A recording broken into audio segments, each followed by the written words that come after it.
안녕하십니까. 저는 오늘 긴급 현안 포럼 의료계 파업 출구 전략은 이런 주제로 사회를 맡은 고려대학교 보건대학원장 윤석준입니다. 코로나19의 확산과 의사 휴진에 우리 사회 온 국민들의 관심이 집중되고 있습니다.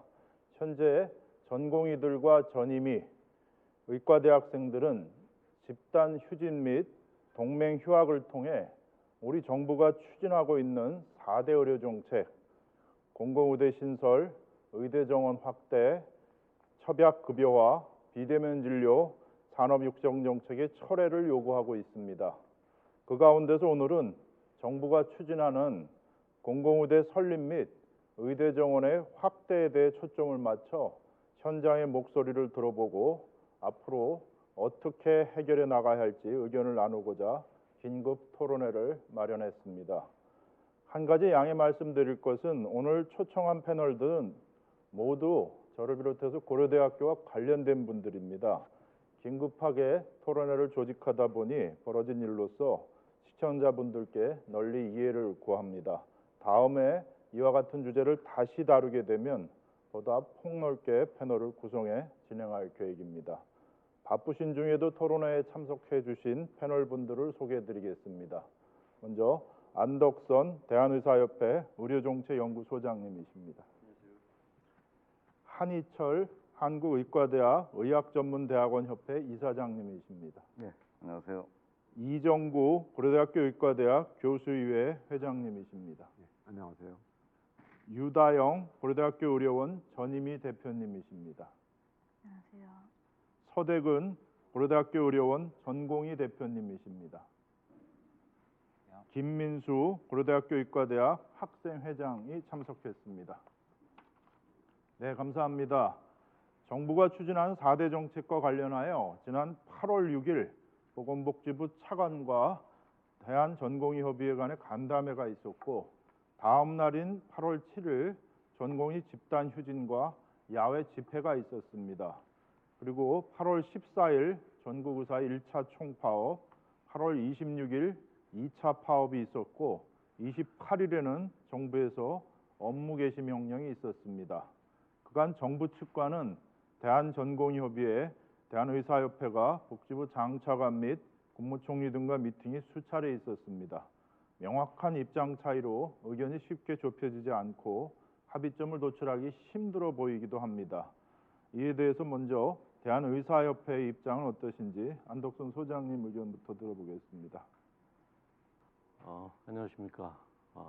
저는 먼저 이 대학의 명예교수이자 또 대한의사협회 정책연구소장을 맡고 있습니다. 근데 오늘은 대학의 동문보다는 대한의사협회의 입장을 대변하는 것이 아마 저의 의무가 아닌가 생각합니다. 대한의사협회는 4가지 정책에 대한 부당성을 호소하며 정부와 절차적 정당성에 대한 부당함 그리고 이러한 요구를 강하게 밀고 나가는 전공의와 학생들에 대한 요구사항을 받아들일 것을 요구하고 있는데 현재로서는 일단 유보를 하고 다음에 논의할 수 있다는 정도는 아마 접근이 가능해 보이는데 그럼에도 불구하고 전공의 대표들과 학생들은 문건화된 서류를 요청하고 있습니다. 이것은 말로만 했을 경우 상호 신뢰에 문제가 있기 때문에 문건을 달래는 측과 그렇게 해줄 수 없다는 입장이 팽팽히 맞서 보이는데 대한의사협회의 입장은 전공이나 학생들의 요구가 수용이 될 때까지는 의사협회도 이를 독단적으로 정부 안에 찬성하거나 이럴 수는 없다는 것입니다. 13만 회원을 대표하기 때문에 이 안에 다양한 직역들이 있을 수 있고 특히 우리 미래 의료를 담당질 전공의와 학생들의 의견을 대한의사협회는 매우 심각하고 중요하게 받아들이고 있습니다. 그러므로 대한의사협회는 전공의와 학생들이 만족할 만한 수준에 도달할 때까지 이들과 함께 할 것임을 천명하는 바입니다. 이상입니다. 예. 그런데 다른 시각에서 보면 우리 국민들은 실제 응급실, 중환자실 등 필수 의료가 제대로 지켜지고 있는지 염려하는 시각이 있는 게 사실입니다. 실제 상황은 어떠한가요? 이종구 회장님 말씀 부탁드립니다. 현재까지는 그 모든 대학병원들이 나름대로 열심히 지금 방어 진료를 하고 있습니다. 현실적으로 전공의 전임의가 없기 때문에 이 중요한 수술은 할 수가 없죠. 그 외과 수술은 사실 굉장히 줄어들었습니다. 저희 고대 의료만 하더라도 한 70% 정도 줄은 것 같습니다. 80%까지요. 그럴 수밖에 없는 게 그 전임의나 전공의, 특히 전임의들이 도와줘야 되는데 그렇지 않은 경우에는 뭐 암 수술이나 고난도 수술은 도저히 할 수가 없죠. 하는 과도 있지만 그거는 많이 줄어들었고요. 외래도 많은 과들이 이 초진을 보지 않고 재진 위주로 좀 보는 형편입니다. 그런데 어쨌든 아직까지는 뭐 최선을 다해서 환자 진료에 차질이 없도록 노력을 하고 있지만 지금 그 전국의과대학 교수협의회의 통일된 의견이고 또 우리 고대 의료원 많은 교수들의 의견은 정부 측에서 이 우리 의료계 측의 그 협상안을 받아들이지 않고 그걸 명문화하지 않으면 더 계속 이제 이런 투쟁을 지속하겠다는 입장이고 또 그런 태도가 변하지 않는다면 저희 교수들이 나서서 이제는 뭔가 좀 결론을 내려야 되지 않을까 이런 생각들도 많이 하고 있습니다. 예, 잘 알겠습니다. 상황은 상당히 심각해 보입니다. 다른 질문 드리겠습니다. 지난 8월 27일에 한국의과대학 의학전문대학원 협회 소속 전국 40개 의대 학장과 대학원장님들이 모여서 기자회견을 개최하고 의사인력 배출의 정상화를 위한 정부의 결단을 촉구한다는 내용의 성명서를 발표한 바 있습니다. 전국의과대학 학장 및 의전원장님들은 의대생의 정부에 대한 요구가 정당하다고 인정하셨지만 교육 현장을 떠나는 것에 대해서는 깊은 우려도 또한 표한 바 있습니다. 더불어 이날 코로나19 재확산의 상황을 고려해 국가고시 실기시험을 2주 이상 연기하는 방안도 요구하셨는데요. 결국 정부가 이를 일부 수용하여 일주일 연기가 돼 있는 상태입니다. 현재 일련의 상황들에 대해서 전국의 의과대학들은 어떻게 생각하고 있을지 한희철 이사장님 답변 부탁합니다. 이번 의료계 사태로 인해서 그 국민 여러분께 이렇게 여러 가지 고통을 드린 것에 대해서 굉장히 죄송한 마음 금할 게 없습니다. 의과대학 협의회는 그 전국에 우리나라의 의과대학이 40개 있는데 그 40개를 대표하는 학장님들의 협의체입니다. 그래서 이번 사태를 통해서 저희들이 학생들이 전면에 나서면서 그 이제 국가고시를 거부하고 또 동맹휴학을 하는 것을 보면서 학장님들이 학생들과 계속 소통하면서 만류도 많이 하셨지만 그 학장님들이 느끼셨던 것은 학생들에게 굉장히 뜻이 강하고 그다음에 학생들이 주장하는 것이 현재 보건의료 정책의 수립 과정에 대한 어떤 그 절차의 문제를 지적하기 때문에 학장님들이 결론을 내리기는 학생들의 요구는 정당하다고 생각한다.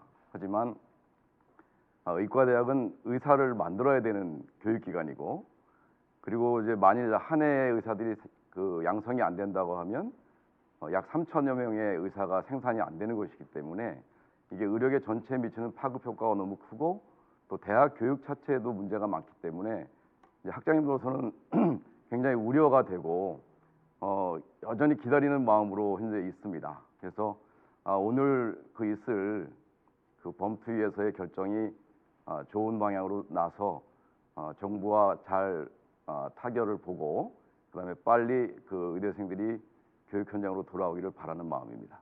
네. 예, 잘 알겠습니다.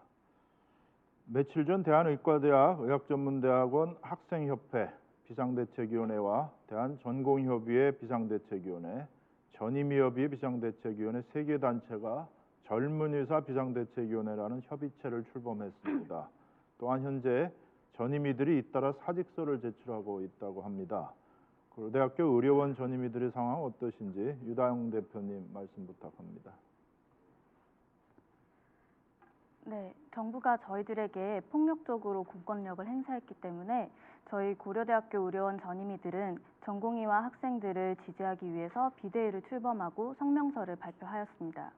저희는 의사이지만 동시에 우리나라의 대한민국의 청년들이기 때문에 보다 올바른 의료 정책의 수립을 위해서 정부 정책의 완전한 철회 및 의료계와의 원점 재논의를 포함하는 범투위의 투쟁 목적이 달성될 때까지 그 뜻을 함께하기로 결의하였고 그러한 의지를 표명하는 수단으로 사직서를 제출한 상태입니다. 예, 잘 알겠습니다. 그럼 지금부터는 전공의들의 상황을 좀 알아보겠습니다. 고려대학교 의료원의 경우 총 42명의 전공의들이 현재 업무 개시 명령을 받은 상황으로 알고 있습니다. 이에 대해서 지금 전공의들은 현재 어떠한 상황으로 어떻게 대처하고 있는지 서대근 대표님 말씀 부탁드립니다. 네, 우선 많은 전공의 선생님들이 굉장히 불합리하다고 생각을 하고 있으며 억울해하고 또 한편으로 회의감을 느끼고 계십니다. 저희 의료원은 이제 많은 수술이 줄고 당연히 외래가 줄었지만 교수님과 전임의 선생님들 통해서 필수 의료와 코로나 진료를 최우선으로 생각을 하고 있습니다. 그러는 와중에 이제 의료법 제59조에 의한 국민 보건에 중대한 위해가 발생할 우려가 있다고 이제 보건복지부에서 판단해서 피교육자 신분인 저희 전공의 선생님 42명에게 행정명령이 내려졌습니다. 여기서 이제 행정명령이란 불응했을 경우 면허 취소까지 갈 수 있다는 말인데요. 이제 병원에 불쑥 찾아와서 이제 공개 수배하듯이 업무 개시 명령 문서를 게시판에 붙여놓은 것을 저희들이 다 봤을 때 실제로 저희가 범죄자가 된 기분을 많이 느꼈습니다. 애초에 업무 개시 명령이 이제 타당하다고 생각하지 않고 또한 42명의 전공의에게만 업무 개시 명령을 내리는 것은 정부의 일방적인 정책 추진을 위해 저희를 압박하고 분열시키려는 의도로밖에 보이지 않습니다.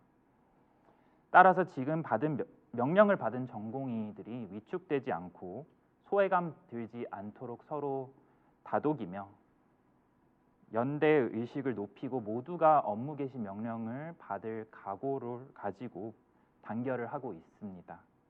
끝으로 이제 전공의들은 지금 투쟁 자체가 투쟁을 통해 얻는 것이 없습니다.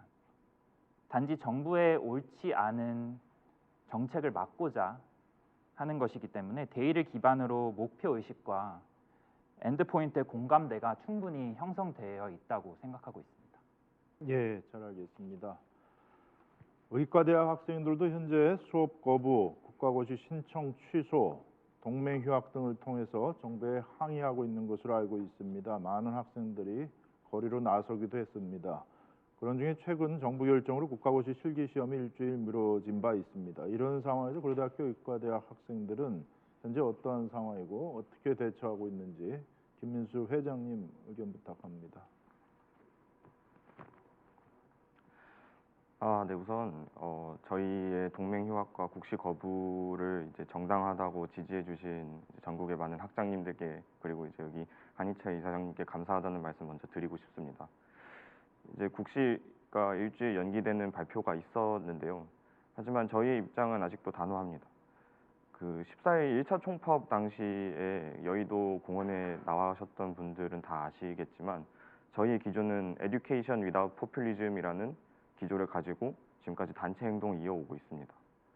아직까지 정부의 정책적인 변화가 있지 않는다면 이제 의대 정원이 늘어날 많은 학교들 그리고 이제 새로이 신설된 공공의대에서의 교육권 침해가 불보듯 뻔하기 때문에 저희는 이것을 묵과할 수 없고 정부가 올바른 교육권을 보장하기 위한 정책 수립을 할 때까지 저희는 단체 행동을 이어나갈 계획입니다. 그리고 이거는 사실 저도 저희 학우들을 보고 많이 놀랐는데요. 생각보다 어떤 동맹 휴학이나 국시 거부에 대한 두려움보다는 현안을 빨리 해결했으면 하는 그리고 현안을 올바르게 해결했으면 하는 마음들이 더 큰 것 같아서 저희는 이제 다시 한번 마음을 굳혔습니다. 뭔가 저희가 구제를 위한 투쟁을 하는 것이 아니라 올바른 정책 현안 그리고 의료 전문가들 그리고 현장의 전문가들이 목소리 인정받고 존중받는 그런 기류가 만들어지기 전까지는 저희는 계속 단체 행동 이어나갈 예정입니다. 예, 잘 알겠습니다. 우리 젊은 의사분들과 의대생 대표의 목소리를 들으면서 여러분들은 어떤 느낌을 갖고 있는지 참 궁금합니다. 참으로 안타깝습니다. 이렇게까지 상황이 와 있는 것 자체가. 최근 정부는 최근에 상당히 강경한 태도를 취하다가 이제 공공의대 설립은 법을 제정해야 하기 때문에 권한은 국회에 있다 이런 발표를 한 바 있고 그로부터 며칠 후에는 현재 어떠한 조건도 걸지 않고 교육부 정원 통보 등 의사수 확대 정책의 추진을 중단해 둔 상태라는 언급을 하기도 했습니다. 그래서 의대 증원 정책은 이미 중단됐다고 언급한 바도 있습니다. 또한 공공의대 설립 후 학생 선발의 방식에 대해서 논란이 일자 공정하고 투명한 선발 원칙을 지키겠다고 해명을 한 바도 있습니다. 한편 국회 관계자는 의대 정원 확대와 공공의대 설립권은 원점에서 재검토할 수 있다는 발언도 언론을 통해 보도되고 있습니다. 아무튼 처음보다는 강경한 태도가 일부 누그러진 것처럼 보이기도 하는데요. 이에 대해서 각 참석자분들의 현황 진단에 대한 의견을 자유롭게 여쭙도록 하겠습니다. 어떤 패널분부터 말씀을 주실까요? 서대균 대표님부터 먼저 주시고 패널분들이 자유롭게 의견 주시는 식으로 진행을 하겠습니다. 처음이 논란이 됐을 시점부터 굉장히 하루하루 빠르게 변화들이 일어나고 있는데요. 일단은 많은 전공의들, 학생들, 전임의 선생님들 그리고 교수님들께서 이제 병원 밖을 나와 목소리를 내어주시는 이유는 복잡한 게 아닙니다. 공정하고 정의로운 사회를 원해서라고 생각합니다.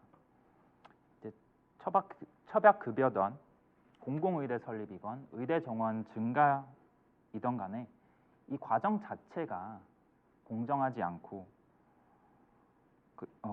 않았다면 국회와 정부는 이제 진정성을 가지고 보건의료 정책의 큰 주축이자 전문가인 의사 선생님들과 함께 원점에서 재논의를 하는 입장을 계속 표시해 왔던 터라 일단은 상호 간의 신뢰를 바탕으로 한 진정성 있는 대화가 지속이 돼야 되고 그 신뢰가 유지돼야 된다고 생각합니다. 예, 말씀 듣다 보면 중요 단어가 몇 가지 등장하고 있는 것 같습니다. 공정이라는 단어가 지금 자주 등장하고 있고, 그다음에 신뢰라는 단어가 또 자주 등장하고 있습니다. 이 관점에서 보면 참 안타깝죠. 지난 거슬러 올라가면 다시 20년 전으로 가면 정확히 20년 전이네요. 의약분업 사태로 인해서 그때 당시 이제 의사들이 또 길거리로 나갔던 적이 있는데 그때의 상황과 거의 흡사하게 일종의 데자뷰다 이런 지금 지적이 있는 것도 사실입니다. 그때 이후로 사실 신뢰의 상실이라는 경험을 우리 사회가 특히 하고 있는 것 같은데 또 다른 이런 일이 벌어지고 있어서 참 안타깝습니다. 이런 관점에서 보면 우리가 현재의 상황을 또 어떤 다른 각도로 또 이해할 게 있을지 자유롭게 우리 패널분들 의견 주시면 좋겠습니다. 예, 한덕순 부장님. 저는 이와 같은 의사의 집단적 행동 또는 파업까지 나간 것이 그렇게 썩 바람직하지 못하고 또 불행한 사태임에는 공감을 합니다. 그럼에도 불구하고 그러한 일이 벌어질 수밖에 없는 다 정당한 이유가 있고요. 이러한 시각을 신뢰의 상실로 보는 그런 시각도 분명히 존재하는 것도 알고 있고요. 하지만 전에도 어느 다른 자리에서 말씀 올렸듯이 의사 파업이라는 것이 이미 1907년 우리나라의 서양의학이 최초로 들어오고 나서 유럽에서는 벌써 시작이 돼서 작년까지 또 정확하게 얘기하면 금년 코로나 와중에서도 비록 소규모였지만 의사의 집단 행동은 이미 사회적으로 수용 가능한 보편적인 현상임에도 우리 사회에서는 아직 이것이 미숙하다는 것입니다. 지난 120년 동안 300여 차례의 의사 파업이 있었고 주로 일어나는 것은 선진국이었습니다. 그래서 환자를 볼모로 한다는 그 도덕적 딜레마를 해결하고자 의사가 하는 파업은 필수 의료를 완전히 보장하고 그렇게 하는 제한적 파업입니다. 그래서 이것을 사회의 발달 시각으로 봐야지 어떤 도덕적으로 타락한 집단이 벌리는 윤리적으로 수용 불가한 행동이라는 것 자체가 굉장히 그 미성숙함을 보여주는 그러한 단어들입니다. 그래서 젊은 학생들과 전공의가 특히 요구할 사항이 많다 그러면 정부는 거기에 마음을 열고 귀를 열고 귀담아 잘 듣고 그들이 원하는 데는 정당한 적법성의 절차, 특히 이것이 민주주의 정부 아닙니까? 이렇게 민주주의 절차에 맞는 것들라고 해달라는 그러한 요구인데 왜 그것의 수용이 그렇게 힘든지 저희 협회 의견으로서는 참 이해할 수 없습니다. 이상입니다. 예, 안덕선 소장님 말씀에 따르면 이제 의사들의 파업은 주로 선진국에서 상당히 많은 형태로 벌어지고 있고 1907년에 우리나라가 근대화된 의료 체계를 도입한 이후에 어떻게 보면 한국은 좀 잠잠했다가 지난 2000년 이후로 이제 어떻게 보면 그 대열에 합류한 거다, 뭐 이런 사회의 발달 시각에서 바라볼 필요가 있다는 말씀을 주셨고, 절차적 정당성에 대해서도 또 공감을 표시해 주시고 계십니다. 혹시 다른 의견이나 아니면 자유롭게 얘기해 주실 분은 유다영 대표님. 네. 저는 한 국가를 운영하는 법안을 제정하기 위해서는 해당 실무를 수행하는 직군의 목소리를 반드시 반영을 해서 제정을 해야 된다고 생각을 하고, 물론 정부도 굉장히 많은 부분에 대해서 검토하고 고심하고 국민들을 위해서 법안을 제정했겠지만, 실제로 그러한 법안을 적용했을 때 발생 가능한 문제점은 현장에 있는 의료진들이 가장 잘 알 것이라고 생각합니다. 그렇기 때문에 국가의 가장 중차대한 의료 정책을 수립하는 과정에서 의료계의 의견 수렴이 없이 법안을 지금에 와서 철회하는 것은 불법이라고 말할 수 있다라고까지 정부에서 공식적으로 언급을 할 수 있는 단계까지 일방적으로 법안이 추진된 것에 대해서 굉장히 유감스럽게 생각을 하고, 여기까지 이뤄진 과정이 적법하지 않았기 때문에 저희는 정책의 완전한 철회 그리고 원점에서의 재논의를 정부가 국민들 앞에서 명명백백하게 약속을 해줘야 한다고 생각합니다. 예, 혹시 더 얘기하실 건 없으세요? 네. 예, 한희철 이사장님. 예, 이번 그 의료계 사태를 보면서 특히 이제 저희 학장님들 입장에서는 그 사실은 이제 예비 의사라고 저희가 부르는 이 학생들이 이렇게 극단적인 카드를 써서 참여하는 거에 대해서 아까 우리 김민수 학생회장께서 학장님들이 인정을 해준다라고 했는데 그거는 아니고요. 여러분들이 그런 어떤 정부의 정책 수립 과정에 불만이 있고 이런 것을 저희가 정당하다고 생각하는 것이고, 사실 이제 그 방법상의 문제는 어찌 보면 뭐 준법 투쟁 뭐 이런 개념으로 본다면 학생들은 이제 가능한 한 빨리 교육 현장으로 돌아오라라는 걸 이제 학장님들은 요청하고 있는 상태입니다. 그런데 이 저희가 이 학생들마저, 즉 예비 의사들마저 이렇게 어떤 절차의 문제를 갖고 앞으로 나서고 있는 것을 생각해 보면 지금 젊은 세대들은 굉장히 그런 절차적인 공정성이 중요하다고 저희 때보다는 생각하는 것 같고요. 그 배경에는 제가 생각할 때는 우리나라의 이 아주 중요한 보건의료 정책을 사실은 법에 지정돼 있는 보건의료 발전 계획을 매 5년마다 작성해야 됨에도 불구하고 법이 제정된 이후에 20년 동안 아직까지 한 번도 보건의료 발전 계획을 갖고 있지 못한 상태. 바로 이런 점 때문에 보건의료 정책이 문제가 되고 또 정치적인 이슈가 되고 모든 사회가 도대체 보건의료 정책에 뭐가 문제가 있는 건지를 들여다보는 기회가 돼서 어찌 보면 저희는 국민들의 관심을 받는 건 좋긴 한데, 사실은 정부가 이것을 의료계하고 보건의료 발전 계획을 짜서 국민들을 편안하게 또 건강하게 만드는 일을 하는 것이 당연하다고 생각합니다. 하지만 현재 그렇지 못한 것에 대한 불만들이 많이 축적되어 있는 상태고, 특히 이제 이번에 발표된 정책들이 이 보건의료계의 현장의 목소리를 담지 않았기 때문에 사실은 국민 건강을 위해서 이것이 장차는 도움이 될 거냐에 대한 어떤 그런 기본적인 어떤 정책에 대한 다툼이거든요. 그래서 이런 부분들을 좀 정부가 폭넓게 수용하고 원점에서 재검토하는 것을 바라는 것이라고 생각합니다. 예, 말씀 감사합니다. 이제 보건의료 발전 계획이 수립되지 않는 보건의료 기본법이 명시된 이 부분도 현재 이런 사태를 초래하게 된 중요 원인 중에 하나다, 이런 말씀을 주셨습니다. 우리나라가 이제 보건의료 발전 계획이 법에 있음에도 잘 제정이 못 되는 계획 수립이 안 되는 큰 이유가, 제가 이해하기로는 이제 보건의료 관련된 법의 상당수가, 계획의 상당수는 직능 간에 또는 직역 간에 상당한 이해관계의 충돌들이 있을 수 있는 상황들이 있습니다. 그렇기 때문에 아마도 정부가 미루고 있고 제대로 발표를 못하는 중요 원인일 거라고 짐작하고 있는데, 그렇기 때문에 더욱더 항상 그렇게 어려운 또 갈등이 초래될 수 있는 가능성이 있는 계획들에 대해서는 굉장히 많은 의견 수렴들을 거치고 힘들고 지루하더라도 그런 과정들을 거치고 갔어야 하는 게 아닌가, 뭐 이런 교훈을 저희가 또 간접적으로 얻게 되는 것 같습니다. 다른 패널 분들도 자유롭게 의견 말씀 주셔도 좋습니다.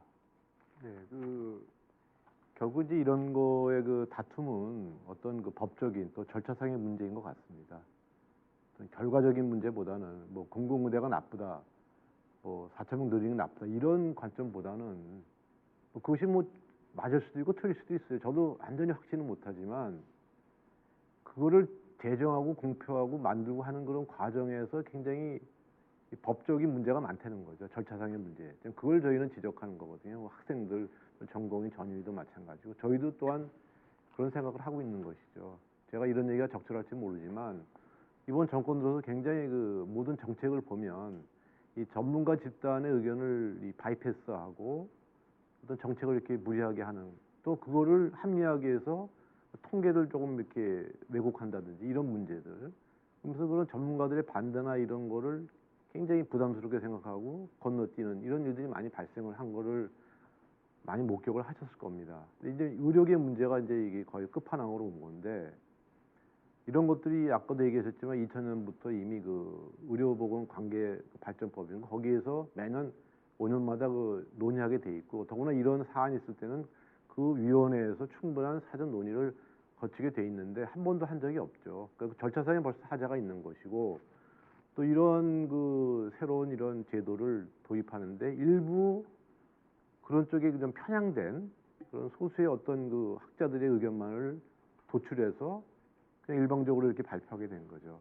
그런 것들은 다른 관점을 가진 분들하고 충분한 토론을 해서, 예를 들면 이제 우리 안덕순 교수님 같은 경우 굉장히 그쪽 분야에 많은 지식이 있는 분인데, 그런 분들이나 또는 의료관계 단체의 어떤 공청회나 또 사전 그 조율을 통해서 이런 일들을 벌여 나가야 되는데, 그런 것이 다 생략되고 또 공청회도 안 하고, 뭐 며칠 전에 보니까 홍준표 대표 저 국회의원이 국회에서 이제 보건복지부 장관한테 이렇게 막 그 송곳같이 질문하는데 정말 좀 속이 시원하더라고요.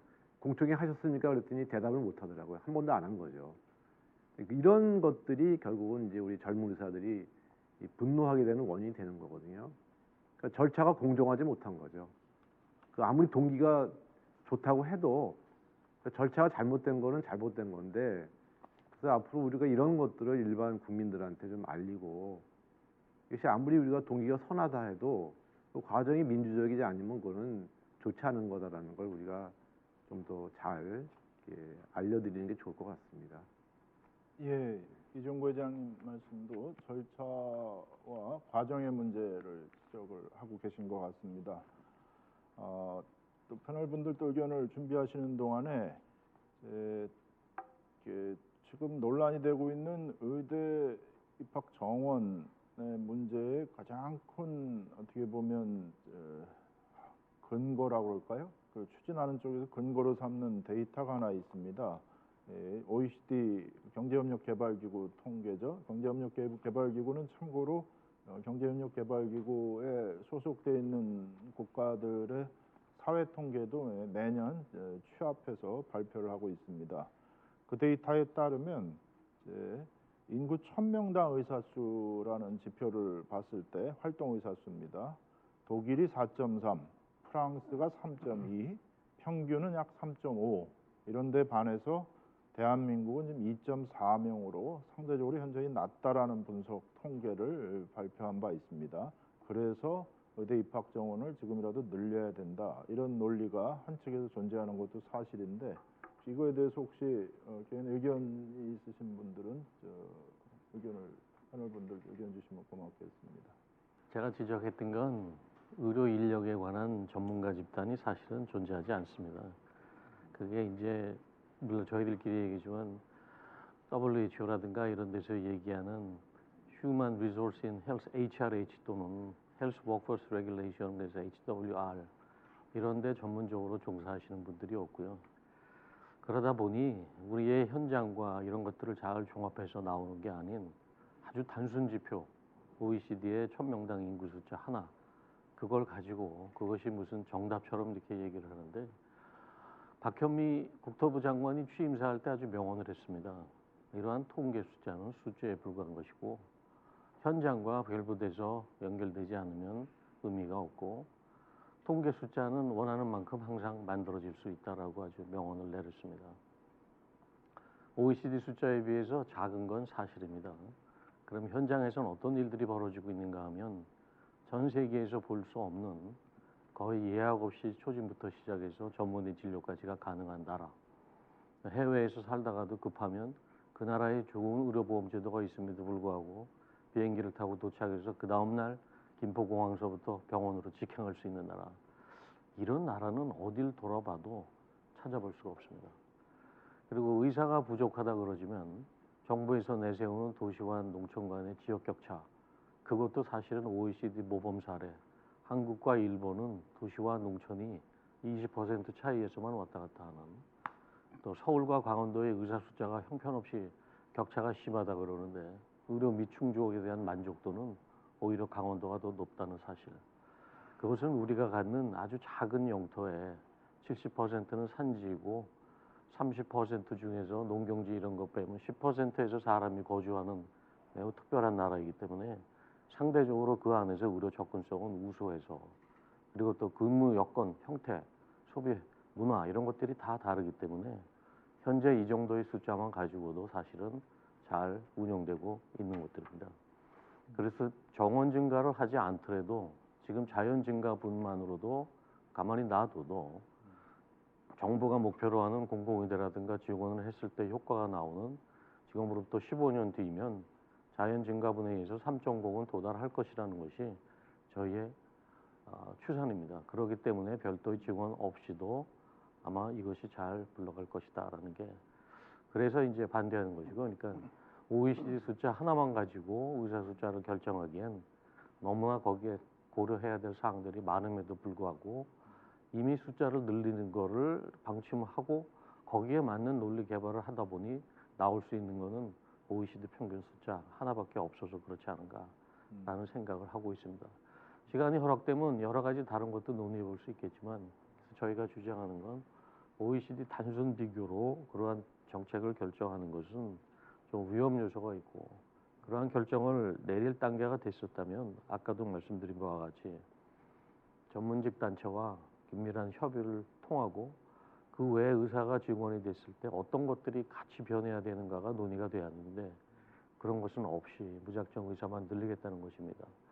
지금 OECD 4.5 이런 나라 말고도 그리스가 대표적으로 회자되는데 2008년에 이미 5.0이 넘었습니다. 5.0이.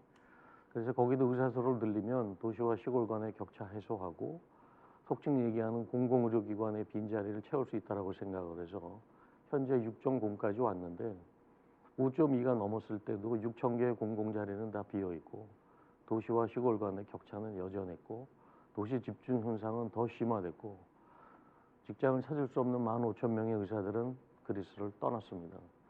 지금도 한 20% 정도 되는 아테네 거주 의사들은 직장이 없거나 일단 파트타임, 시간제 의사로서 일을 하지만 떠나지 않고 있는 것입니다. 이런 걸 보면 정원증과 그다음에 전공의 교육, 인턴 교육 이런 것들이 다 정밀하게 맞물려 있지 않으면 그런 계획 없이는 정원증과의 효과를 볼 수 없기 때문에 자꾸 지속적으로 이것이 졸속 행정이라고 지적하는 것이고, 또 일부 우리 전공의 선생님들 표현에 의하면 애는 키우지도 못할 텐데 왜 자꾸 낳느냐라는 아주 쉬운 말로서 이것을 얘기해서 이 정책의 문제점을 지적하고 있습니다.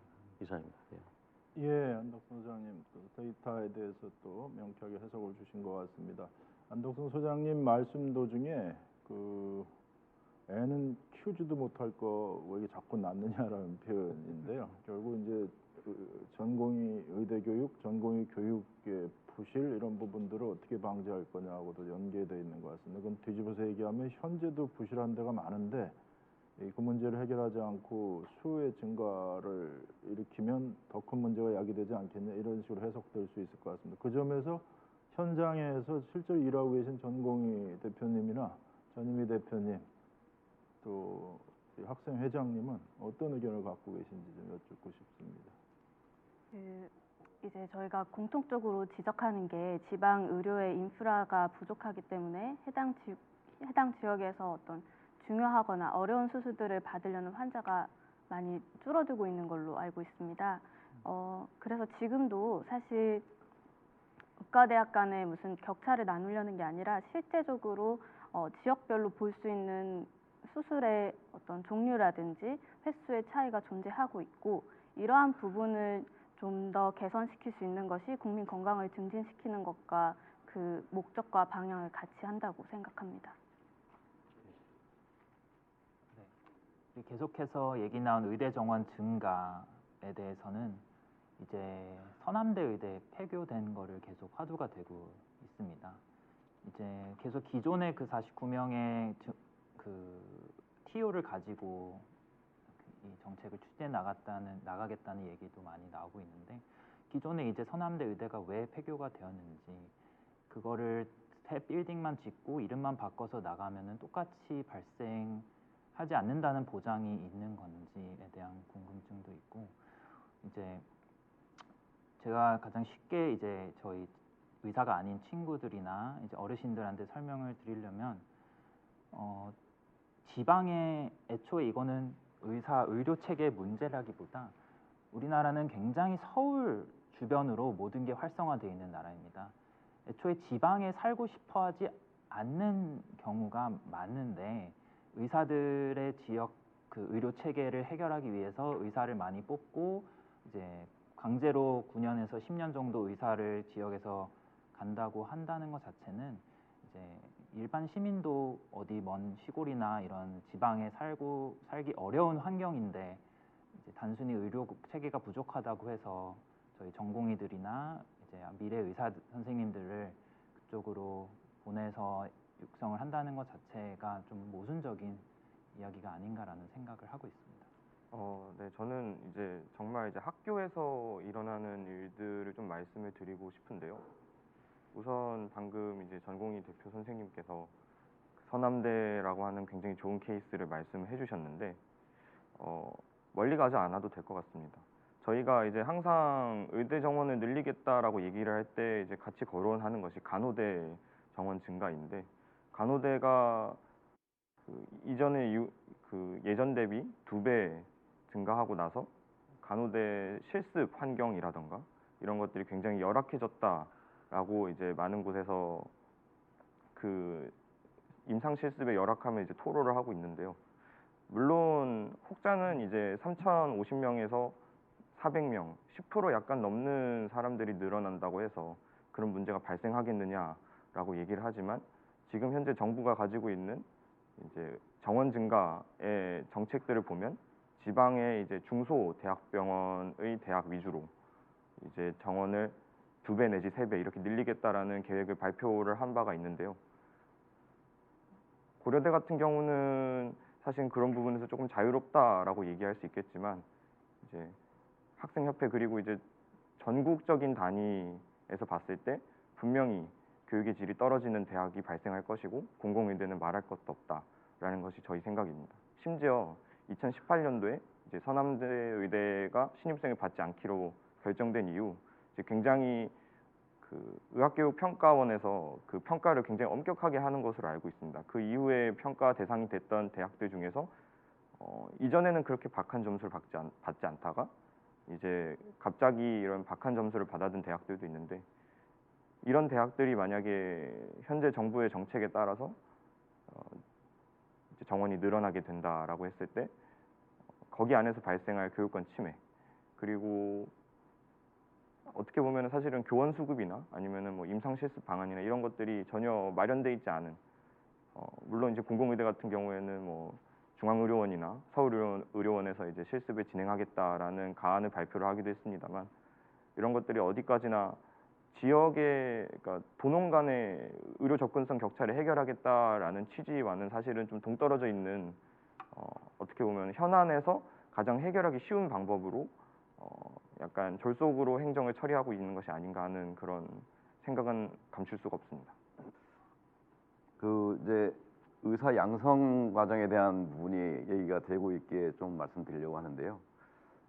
사실은 이제 우리나라에는 의과대학이 40개 있는데 그 중에 10개는 국립대학이고 이제 30개는 사립대학입니다. 그래서 결국 보면 국민의 건강을 위해서 의사를 양성하는 과정 자체가 어떻게 보면 민간에 많이 의존하고 있는 형태입니다. 그러다 보니까 정부는 의사를 양성하는 과정에 그 많은 투자를 하지 못하다 보니까 결국 그 의사들로 하여금 어떤 공공적인 것들을 요구하기가 어려워지는 상황인 거죠. 그래서 제가 드리고 싶은 말씀은 그 예를 들면 의료 선진국 같은 경우는 이제 전공의들의 급여를 그 정부에서 대고 있거든요. 그 일본 같은 경우는 그 2년 동안의 그 전공의 과정을 나라에서 전체가 돈을 댑니다.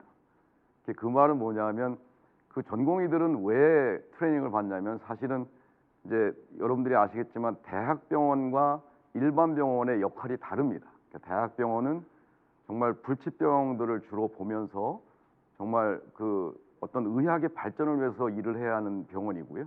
그다음에 일반 병원들은 현재 기존의 의학을 갖고 치료를 하는 그런 역할을 하고 있는데 그런 정말 의학의 발전을 위해서 전공의들은 전문의가 되기 위해서 공부하고 또 그 사람들은 앞으로 우리나라의 의학을 책임질 사람들입니다. 따라서 그런 목적으로 이런 사람들이 교육을 받아야 국민이 더욱 건강해질 거다라는 개념으로 정부가 투자를 하고 있는 건데 저희 나라의 경우는 전공의 급여에 대한 투자를 요청을 하지만 거의 받아들이지 않고 있는 시점이죠. 따라서 제가 볼 때 이 의사 양성 과정에서 정부와 사회의 어떤 그 공감대를 좀 형성하고 왜 우리가 의사를 양성하는 데 투자를 해야 되는지 이런 부분들에 대해서 좀 생각을 많이 해봤으면 좋겠습니다.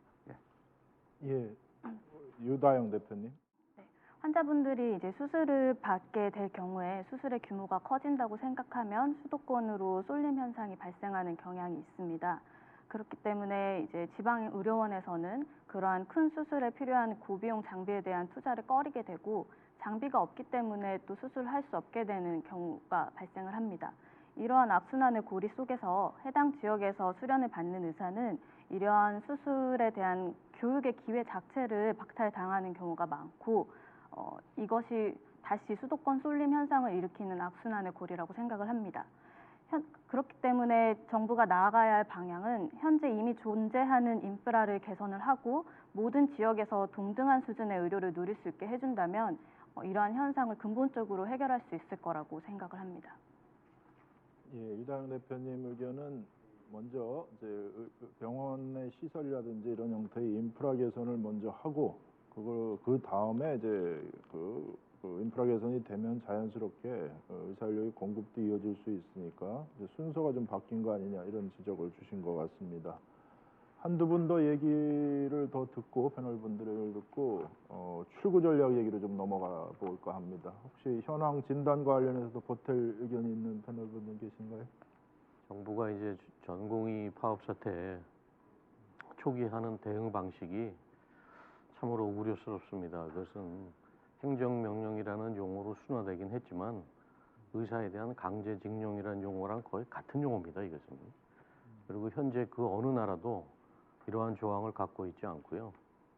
최근 코로나 사태를 맞이해서 독일의 2개 주에서 비슷한 즉 비상시에 의사 근무를 강제할 수 있는 법을 만들려는 움직임이 있었지만 그것이 명백한 위헌 요소와 개인의 기본권 침해로 상정조차 되지 못하고 폐기됐습니다. 미국 뉴욕주에서도 수만 명이 죽어나가면서 잠깐 언급이 됐다가 그냥 돌아간 사안이고요. 독일에서 이 법안을 보고 마취의 망령이 살아났다는 그런 식으로 비판을 받았던 법입니다. 저희는 그 일제 식민지라든가 군사정권 이런 데를 통해서 이러한 법에 대한 민감도 같은 게 너무 좀 내려가 있는 게 사실입니다. 이것은 유신시대의 긴급조치 뭐 이런 것과 매우 유사하고 또 저런 법을 발동할 정도가 되려면 나라가 진정 풍전등화의 위기거나 엄청난 위기에 도달했을 때나 가능한 것이 코로나 사태를 빌미로 해서 이러한 것을 만들고 행정명령을 내리는 데는 이건 국제사회로부터 비난받을 기본 인권 침해에 관한 그리고 기본 노동권에 대한 침해이기 때문에 그 점도 지적을 아니할 수 없습니다. 재판도 해보지 않고 최고 지도자들이 뭐 최고의 수위에서 제재하겠다라든가 이런 것 자체가 젊은 세대한테 보내는 겁박이고 도저히 촛불혁명으로 민주정권을 이룩했다는 사람들의 입에서 나올 말은 아니라고 봅니다. 그래서 현재 하고 있는 행정명령은 즉시 거둬들이시기를 제가 부탁드리고, 행정명령 자체가 일제 때부터 내려오는 어떤 전통이라는, 그야말로 당장 없애야 될 그런 제도이라는 것을 빨리 깨닫고 이런 행정조치에 대한 부끄러움을 인지해야 될 것으로 봅니다. 일제 때 했던 강제징용에 관해서는 그렇게 무관용적으로 대항을 하면서 자국민에 대한 강제징용을 서슴없이 하고 젊은 사람들을 최고 수준에서 처벌하겠다는 그러한 초기 대응을 보면서 가슴이 다 섬찟했습니다. 근데 다행히도 총리께서 믿어야 될지 말아야 될지 모르겠지만 아무도 다치기를 원치 않는다라는 말씀을 하셔서 한편으로는 안심이 되지만 또 그거야말로 빈 공짜 공약입니다. 말로 한 거지 문서화돼서 뭐가 이루어지는 것도 없고, 그런 것이 실제 구현화되려면 보다 더 정교하게 문서화된 모습들을 보여줄 수 있어야 된다고 생각합니다. 그래서 현황 진단에서 정부가 사태 초기 대응해서 또 저런 실수를 벌여서 이제 그것까지 다 쓸어 안아야 되는 부담을 안게 됐다는 말씀을 첨가하고 싶습니다. 예, 감사합니다. 시간이 많이 흘러서 현황 진단과 오늘의 주제였던 그럼 앞으로 이걸 어떻게 해결하면 좋을지에 관련된 소위 출구 전략 얘기로 좀 넘어가 보겠습니다. 최근에 보니까 한국의과대학 의학전문대학원 협의회, 의학한림원 등과 전공의협의회, 의대학생협회 회장단이 작성한 협의문이 있었습니다.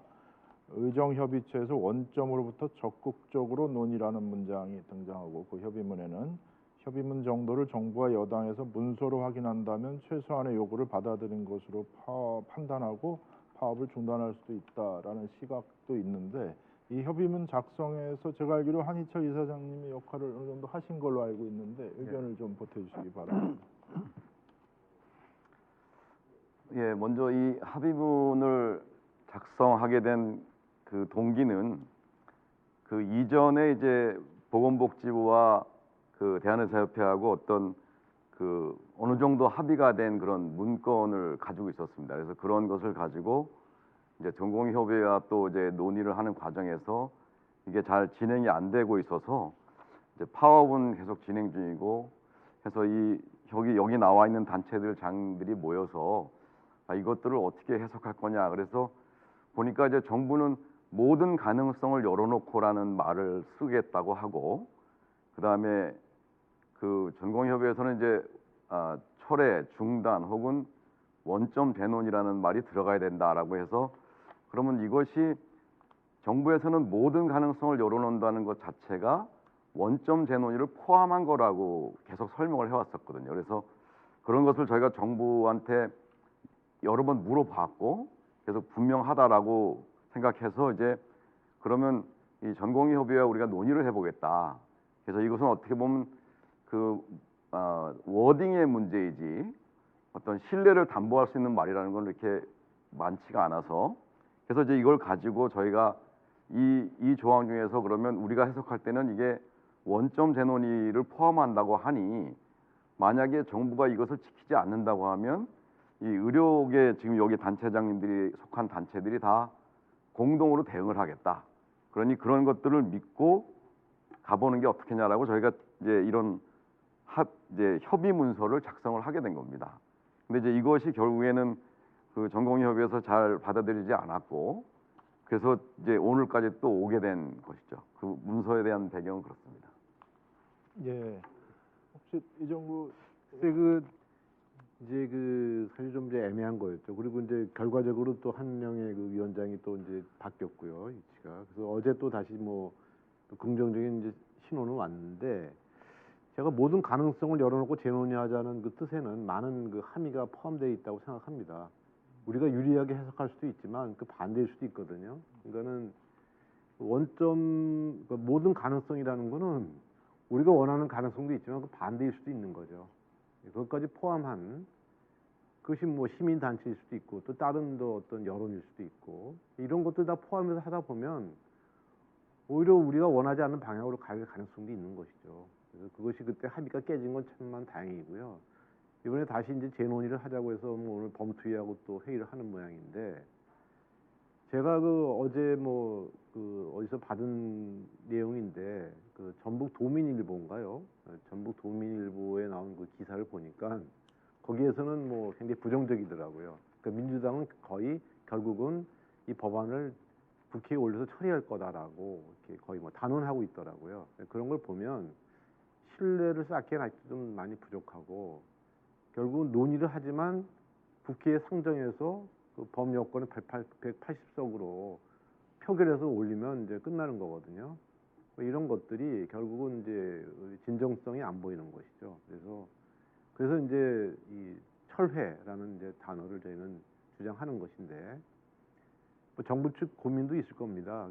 어떤 정책을 처리한다는 건 상당한 부담이 있다고 그래요. 제가 공무원 사회는 잘 모르지만 그런 경우에 그 위반하고 했던 모든 정책을 담당했던 사람들은 다 이렇게 책임을 지고 물러나야 되고, 여러 가지 대통령 자체도 그렇고, 그렇기 때문에 철회라는 용어를 절대로 쓸 수 없다고 합니다. 이런 정부 측에서는. 그렇지만 여러 가지 우리 의구심이 아직도 해소가 안 됐기 때문에 오늘 토의에서 뭔가 정부 측에서 좀 문서화된 그런 것들을 좀 세우는 게 내세우는 게 좋을 것 같고요. 출구 전략은 다시 또 말씀드리겠습니다. 예, 정부가 어쨌든 신뢰를 구체적으로 표현해줘야 된다. 그것이 아마도 말로는 좀 곤란하고 문서로 확약을 해줘야 된다. 이런 의견을 다수의 패널 분들이 주시는 것 같습니다. 근데 그럼에도 불구하고 우리 국민들은 이 사태가 지속되는 것에 대해서 상당한 우려를 갖고 있는 게 사실입니다. 그리고 또 실제 환자분들을 가족으로 둔 보호자나 우리 국민들 입장에서는 이유에 어찌됐든 간에 빨리 적시에 좀 치료받고 싶은 이런 소망이 있는 것도 사실이지 않습니까? 그런 차원에서 보면 우리가 이제 말씀하신 대로 정부가 전향적인 태도를 문서로서 확약하면 조금 쉽게 정리될 수도 있을 것 같지만 그것이 진행되는 경우가 조금 늦어진다고 가정을 했을 때, 그러면 우리는 어떻게, 여기 오늘 모이신 패널 분들은 어떻게 대응하고 어떻게 대처해 나가는 것이 우리 의료계의 입장도 반영하면서 우리 국민들의 뜻도 거스르지 않는 현명한 방법이 있을 수 있을까 하는 고민들도 아마도 다 한 번씩은 해봤을 것 같아요. 그래서 편하게 의견을 하나씩 주시면 좋겠습니다. 우리 젊은 의사분들이 먼저 의견을 좀 주십시오.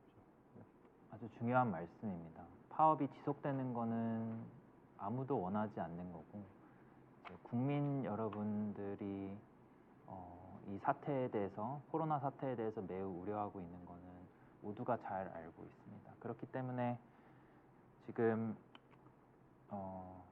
많은 병원에서 코로나 진료 관련된 부분, 또 필수 의료 관련된 부분은 최선을 다해서 커버를 해주고 있다는 점을 꼭 강조를 해드리고 싶고요. 현재로서 이제 발생하는 여러 가지 불편감, 이 자체가 대학병원에 쏠려 있는 현상을 다시 보여주는 방법이 아닐까라는 생각이 듭니다. 이제 앞으로 이 방향을 어떻게 나가야 될 때, 현명하게 대처를 해 나가야 될 때를 고민을 해봤을 때 너무 어렵습니다, 사실은. 왜냐하면 양쪽이 너무 대립된 의견을 보이고 있는 건 사실입니다. 하지만 이제 최대집 의협 회장님이 얘기했듯이 범투위 단체에서 저희는 실은 좋은 결과를 기대하는 수밖에 없고, 이제 저희 국민 여러분께 뭐가 최선인 선택인지를 저희는 결정하고 싶을 뿐이고, 저희 의사들이 이제 경제 관련이나 금융 관련이나 다른 관련에 대해서 잘 모르듯이 저희는 저희의 전문성을 가지고 그 관련된 정책에 대해서 최선을 다해서 저희가 옳다고 생각하는 것을 수행하는 거는 지속돼야 한다고 봅니다. 이제 아무래도 의사 파업이 지속이 되면서 많은 국민 여러분들이 걱정하시는 부분이 지속적으로 언급되는 코로나 진료 영역과 그다음에 필수 의료 영역의 그 의료 공백 가장 걱정이 되실 텐데 저희도 그 점에 대해서 충분히 주지하고 있고 이러한 공백이 발생하지 않도록 다양한 병원들에서 여러 가지 대책을 세우고 있고 저희 고려대학교 의료원 같은 경우에는 전임의들이 전담해서 코로나 진료를 함으로써 이쪽 진료 영역에 공백이 발생하지 않도록 하고 그 다음에 원내 응급 상황이 생겼을 때 신속하게 대응할 수 있는 대응팀을 마련을 해서 해당 의료 공백에 대한 대응도 하고 있는 중입니다. 그래서 저희가 이렇게 원내에서 또는 원외에서 여러 가지 방향으로 전공의들과 전임의들 그리고 이제 의협을 포함한 범투이들의 투쟁을 지지하고 있고 빠른 시간 내에 단일 합의안이 정부와 협상이 돼서 저희 또 파업이 종료되고 의료 현장으로 돌아갈 수 있도록 마음을 다해 기다리고 있습니다. 예, 고맙습니다. 우리 학생회장님도 의견이 있으십니까? 아, 네.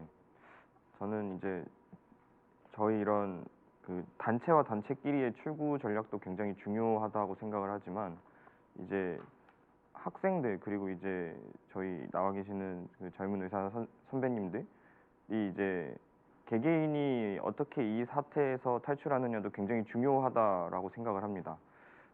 저희가 이제 이렇게 단체 행동을 조직하면서 이제 많은 선배 의사 선생님들 그리고 교수님들께 들었던 말씀이 20년 전에 그 의학분업 사태 때 굉장히 많은 상처를 받았다라고 말씀하시고 이제 너희도 그런 상처를 받지 않았으면 좋겠다라고 말씀하시는 것을 많이 들었습니다. 그래서 이제 이렇게 단체와 단체끼리 협의를 해서 그 잘 마무리 짓고 물러나는 것도 굉장히 중요한 일이지만 학생들이 그리고 이제 젊은 의사들이 어떻게 이제 현황을 이해하고 받아들일 수 있는지도 굉장히 중요하다라고 생각을 합니다.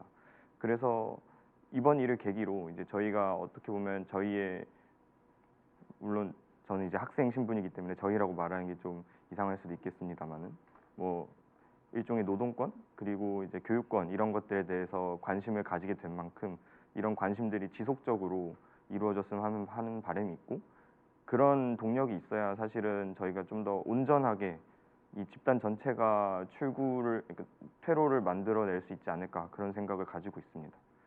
저희가 이제 간혹 가다가 이제 종종 쓰는 말이 있는데 저희가 이것이 일회성으로 끝나서는 안 된다. 예를 들어서 정부의 정책이 혹은 뭐 개별 단위에서는 단위 내부에서의 어떤 교육권 침해 이런 일들이 일어났을 때 뭔가 이런 것들을 그냥 단순히 그냥 공부만 하고 묵과하고 넘어갈 일이 아니라 저희가 보다 더 관심을 가지게 되는 계기로 삼아야 된다라는 얘기들을 종종 합니다. 그래서 그런 것들이 같이 이루어졌을 때 보다 지금 출구 전략이 좀 더 온전해질 것 같다라는 생각이 있습니다. 기성세대인 우리 세 분의 패널 분들이 또 의견을 좀 보태주시면 좋겠습니다. 저는 이제 현장을 지키는 이제 교수로서 보면 매우 안타깝습니다. 저희 교수들이 나선 것은 처음에는 뭐 이 법에 대한 어떤 그런 것보다는 사랑하는 제자 후배들이 이렇게 현장을 벗어나서 저런 그 험지에서 정말 그 고군분투하고 투쟁하는 모습을 보면서 굉장히 마음이 슬펐습니다. 그런 마음으로 저희가 나서게 된 거고요.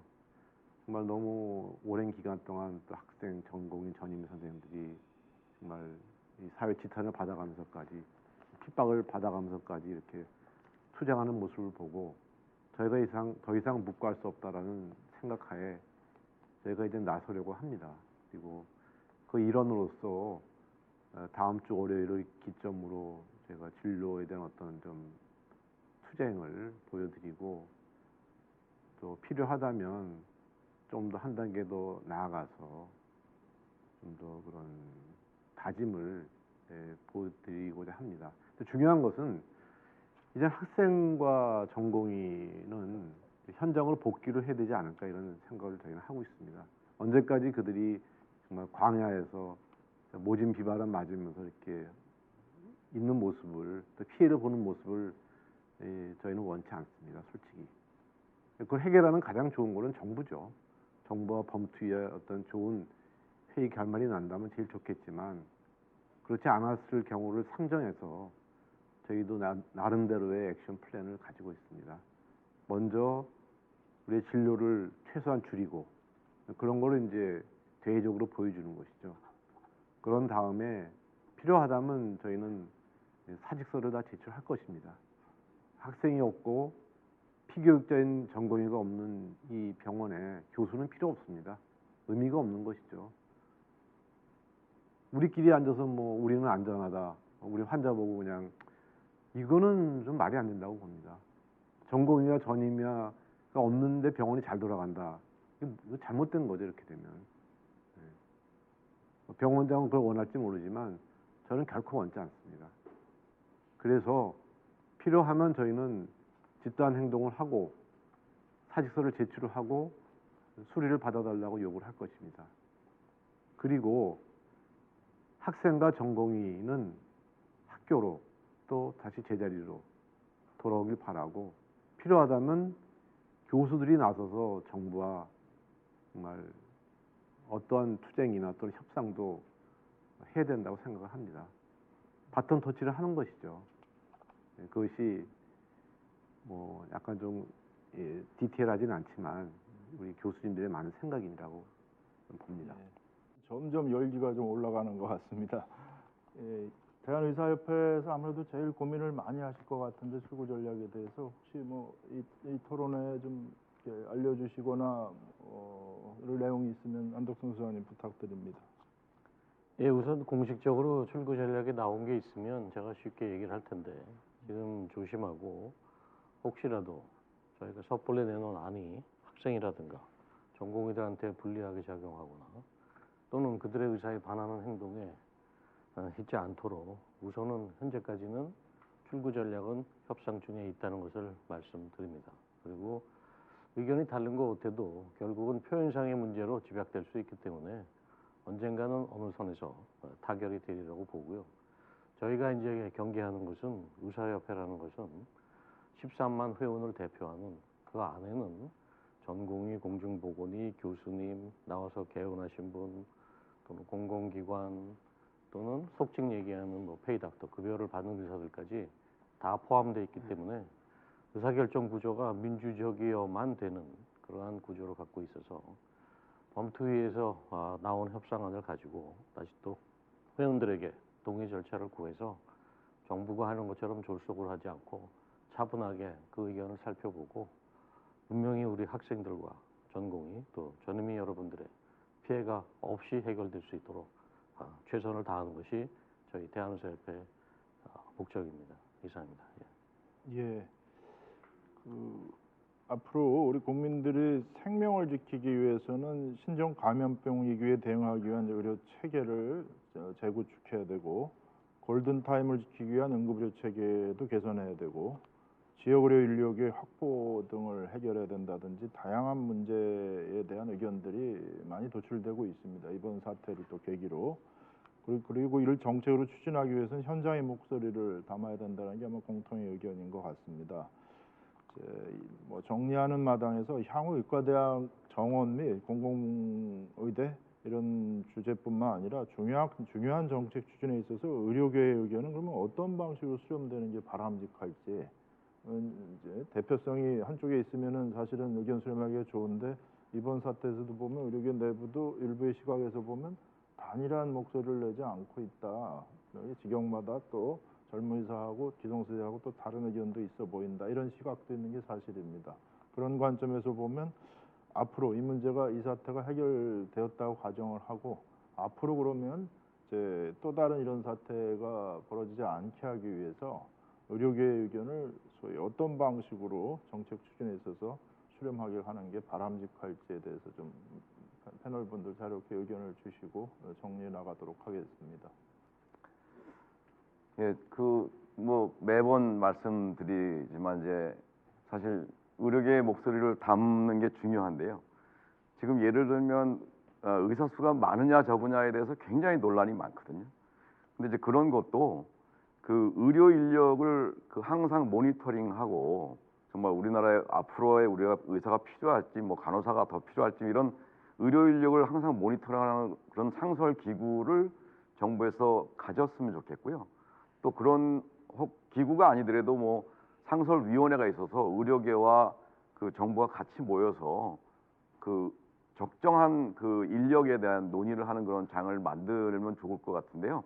그것들을 포함해서 사실은 그 보건의료 발전 계획을 짜고 그때 이제 의료계나 뭐 의사든 간호사든 직역에 맞는 그런 위원들이 들어와서 정부가 좋은 안을 만드는 게 가장 좋고, 그다음에 의사협회 같은 경우는 뭐 물론 다른 직역도 협회가 있지만 의사협회 같은 경우는 지금 우리 안 소장님 정책연구소장으로 계시지만 그 정책연구소에서 굉장히 좋은 의료 정책들을 만들어서 뭐 정부에게 혹은 국회에게 계속 제안을 하고, 또 정부나 국회는 그런 것들을 아주 심도 있게 논의하는 그런 아주 바람직한 체제를 갖추는 게 앞으로의 방향성이라고 생각합니다. 네. 예. 우리 다른 패널 분들도 자유롭게 의견 주시면 좋겠습니다. 네, 저도 전적으로 동의를 하고 있습니다. 바람직한 체제를 통해서 합의가 이루어지고 정책이 만들어지고 결과론적으로 국민 건강에 도움이 된다는 방향으로 간다면 자연스럽게 의견이 일치하고 모두가 행복한 그런 결과를 낳지 않을까라는 생각을 하고 있습니다. 실제로 뭐가 정답이냐, 이게 0이냐 1이냐의 문제가 아니기 때문에, 그렇기 때문에 더욱더 신중해야 되고 더욱더 많은 전문가들의 의견을 듣고 진행을 해야 되는 문제여서 이렇게 말이 많이 나오는 것 같습니다. 앞으로 더 밝은 더 올바른 이런 과정을 통해서 이제 의료계와 국민 건강이 또 발전할 수 있는 계기가 됐으면 하는 바람입니다. 뭐 편하게 의견 주시기 바랍니다. 이번 사태를 거치면서 저희 젊은 의사들이 그동안에 이제 진료 부분이라든지 학문적인 부분에 너무 매진하느라고 정책 부분에 대한 관심이라든지 노력이 많이 부족했다는 그런 뼈아픈 교훈을 저희가 얻고 있고, 향후 의사들의 목소리를 내기 위한 노력이 각계각층에서 있어야 될 것이라고 생각을 하고, 이번 사태를 계기로 상호 간에 바람직한 대화가 이루어질 수 있는 체계를 구성할 수 있는 좋은 발판이 되었으면 좋겠습니다. 저는 또 약간 다르게 생각해 볼 수 있을 것 같은데요. 이제 아까 존경하는 교수님들이 그 보건의료 발전 계획이 수립되지 않는 이유에 대해서 직능 간의 이해관계가 충돌할 수 있다라는 것에 대해서 이제 말씀해 주셨는데, 저희가 이제 이렇게 젊은 의사 단체 행동을 하면서 이제 또 가장 뼈저리게 느낀 것들이 뭔가 같은 의료진이라고 분류가 되는 간호사 직종이 뭔가 그 대외적으로는 마치 저희는 원래 일을 하면서는 협력 관계에 있어야 되는 직종임에도 불구하고 대외적으로는 이렇게 이해관계가 충돌하는 것처럼 보여져서 좀 안타까운 것들이 있습니다. 물론 의사라고 하는 그 13만 의사의 여러 직능 안에서도의 단위된 목소리가 필요하겠지만 이제 저희는 또 학생이고 이제 락보를 쌓아가는 그 예비 의학도로서 뭔가 그 의료진이라고 하는 그 의사를 넘어서 좀 다양한 직능군과 함께 좀 그 공감대를 형성해서 단일 그 의료 발전 계획 이런 것들을 좀 수립해 나가는 좀 주춧돌이 돼야 되지 않을까 하는 그런 마음도 이제 요즘에 들고 있는 것 같습니다. 네. 예.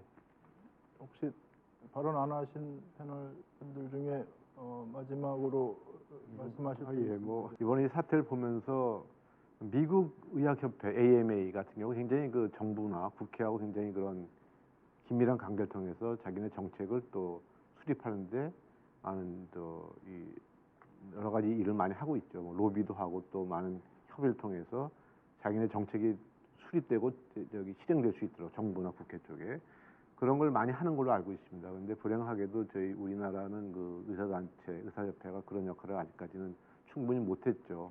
내부적인 의견이 통일도 안 되는 부분도 있고, 또 개원과 종합병원, 대학병원, 또 의과대학 교수님들 각 그 같은 의사 내에서도 그 직능 간에 조금씩 그런 저기 의견 차이가 있었기 때문에 그래서 그런 부분들을 좀 앞으로는 좀 우리가 정리를 하고, 앞으로 이제 중요한 것은 이 정부와 국회와 또 우리 의사단체 간의 이제 계속적인 이제 대화와 협상인데, 논의인데, 그런 데서 우리가 좀 우리의 원하는 걸 얻으려면은 잘 전열을 잘 정비를 하고, 또 이런 정말 훌륭하신 우리 정책을 입안하는 분들, 그런 분들이 그런 협의체에 참여하셔가지고 좀 앞으로 이런 일들이 더 재발하지 않도록 했으면 좋겠고요.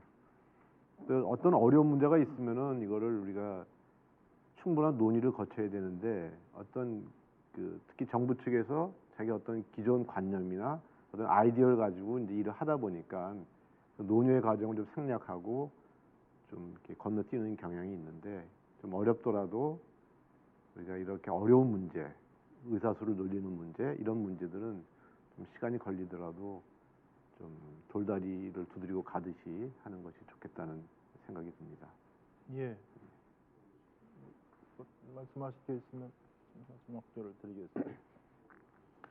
의사단체에 관한 이야기도 잠깐 나왔는데 이제 저희 사회가 아직도 발전 중입니다. 그리고 현대적인 국가를 운영하는 데 있어서 여러 가지 다양한 전문직 단체를 양성시키는 것은 사실은 굉장히 중요한 일입니다. 왜냐하면 소수의 공무원만 가지고 나라의 모든 일을 해결할 수는 없습니다. 그래서 아까 보건의료 기본계획 얘기도 나왔는데 수립을 못하는 게 복지부에 있는 한 작은 부서에서 그런 걸 만들기는 제가 봐선 역부족이고 거의 불가능하다고 봅니다. 그렇다면 늘 하는 듯이 몇 개 기관에 계속 용역만 주거나 그렇기 때문에 그런 걸 피하려면 다양한 의사단체가 좀 더 많이 나와야 되고요. 또 단체들의 직능이 분명해야 됩니다.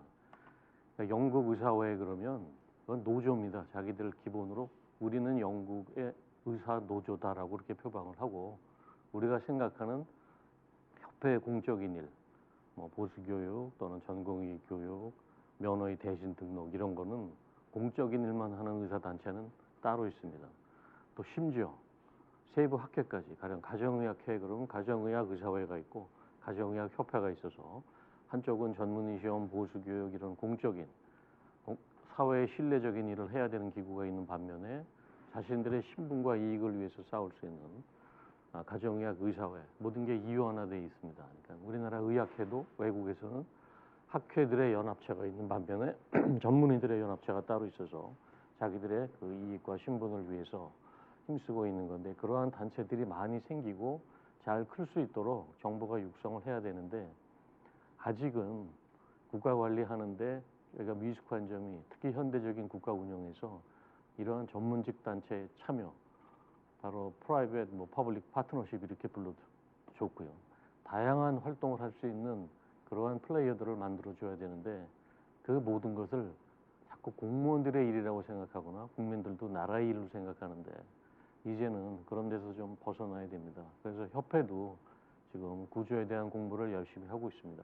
외국의 의사회는 어떤 일을 하는가, 또 어떤 기능으로서 단체들이 분화되어 있는가 이런 것들이 참 중요해서 그래서 이번에 이런 사태를 맞이해 가면서 한 목소리를 내기 위한 내부 자체의 노력들도 지금 많이 하고 있고 2000년 사태와 같은 실수는 혹시라도 부분이 있다면 범하지 않도록 조심하고 있고 그리고 특히 아까도 말씀드린 바와 같이 이러한 정당한 의사 표현에 대해서 정부가 부당하게 여러 가지 이유로 젊은 의사들을 겁박하고 처벌하는 거에 대해서는 절대로 이런 일이 벌어지지 않도록 저희가 최선을 다하려고 하고 있습니다.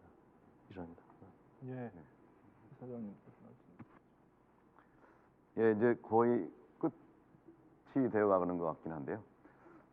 사실 이번 사태를 통해서 그러니까 의료계는 뭐 내부적인 어떤 의견들을 통일하는 것에 노력해야 된다고 우리 안 선생님 말씀하셨지만 정부에게 좀 바라는 것은 어떤 국민의 건강을 지키기 위해서 사실 정부와 의사는 파트너입니다.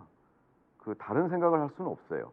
국민을 건강하게 만들겠다는 것이 목표이기 때문에 그래서 진정한 파트너십을 좀 가지려고 노력해 주시고 따라서 정부가 고민하는 그런 국민 건강에 문제가 있으시면 그걸 의료계에 내놓으시고 같이 고민을 했으면 하는 겁니다. 그래서 그러면 좋은 정책이 나올 것이고요. 그래서 이번 기회에 좀 여러 가지 면을 보셨을 테니까 향후는 또 이런 정부의 고민을 마음 편하게 열어놓고 의료계가 논의하는 그런 시대가 왔으면 좋겠습니다. 네. 저는 개인적으로 지금 제 아이가 둘이 있는데 큰 아이는 이제 모 대학병원의 전공이고 둘째 아이는 이제 모 의과대학의 지금 본과 학생인데요.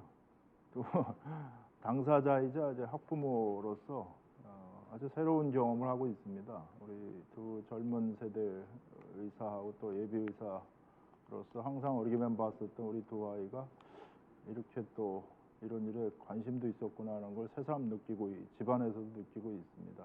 또 논리도 나름대로 또 서 있다라는 걸 느끼고 있고요. 그런 차원에서 우리 이제 어떻게 보면 저를 포함한 기성세대하고 우리 젊은 세대 간에 조금 더 아주 다양한 소통도 좀 필요한 게 아닌가 하는 걸 개인적으로 느끼고 있습니다. 오늘 토론을 한번 좀 정리를 해보겠습니다. 온라인을 통해서 시청자분들도 느끼셨겠지만 우리 사회 의과대학생을 포함한 젊은 의사들은 기성세대와는 다르게 절차적 공정성을 매우 중요시하고 있습니다. 지난 정부 탄핵 사태 때에도 최초의 빌미를 제공했던 것은 모 대학에서 벌어졌던 입학 관련 절차적 공정성이 시작이었던 것으로 기억합니다.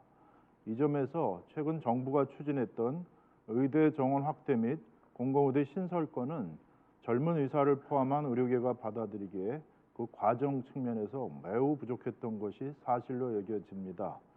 다른 한편으로 우리 국민들은 의료계 파업 사태가 지속되어 국민의 생명과 안전이 위협받는 상황도 몹시 우려하고 있습니다. 우리 사회의 대표적 지성인인 의사 집단은 이러한 국민의 어려움과 젊은 의사들의 진실 어린 목소리에 귀 기울여가며 현명한 해결 방안을 하루속히 찾아 나가야 할 것으로 판단됩니다.